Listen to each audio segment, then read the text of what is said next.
بسم اللہ الرحمن الرحیم۔ السلام علیکم ورحمۃ اللہ وبرکاتہ۔ نبی کریم صلی اللہ علیہ وآلہ وسلم نے ارشاد فرمایا، نیکی اچھے اخلاق کا نام ہے اور گناہ وہ ہے جو تیر سینے میں کھٹکے اور تو اس پر لوگوں کو مطلع ہونے کو ناپسند کرے۔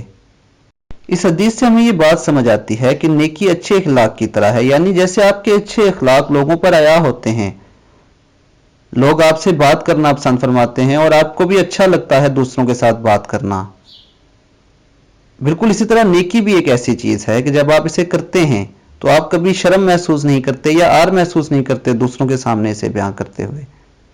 اور گناہ ایک تیر کی طرح ہے جو سینے میں اگر لگ جائے تو آپ کو تکلیف دیتا ہے، جیسے آپ اپنے زخم لوگوں کو دکھانا پسند نہیں کرتے، گناہ بھی بالکل اسی طرح ہے، کیونکہ کوئی بھی انسان یہ نہیں چاہتا کہ وہ اپنے گناہ لوگوں کے سامنے عیا کرے۔ جب بھی آپ کوئی ایسا کام کریں جس سے آپ کو لگے کہ اگر میں یہ لوگوں کو بتاؤں گا تو اس سے میری انسلٹ ہوگی، میری تذلیل ہوگی، تو سمجھ جائیے گا کہ وہ گناہ ہے اور اس سے ہمیشہ بچنے کی کوشش کریں۔